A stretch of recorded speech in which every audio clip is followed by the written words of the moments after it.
ఆయన తన అద్వితీయ కుమారునిగా పుట్టిన వాని యందు విశ్వాసముంచు ప్రతి వాడు నశింపక నిత్య జీవము పొందునట్లు ఆయనను అనుగ్రహించెను.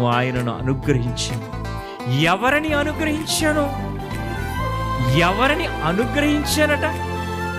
ఆయన తన అద్వితీయ కుమారునిగా పుట్టిన వాని యందు, అంటే యేసుక్రీస్తు వారి యందు మనము నమ్మిక ఉంచి విశ్వాసం ఉంచితే, అద్వితీయ కుమారునిగా పుట్టిన తన కుమారుని విశ్వాసం ఉంచితే నశింపచేయడట. నశింపక నిత్య జీవం కలుగునట్లు ఆయనను మనకి అనుగ్రహించాడు.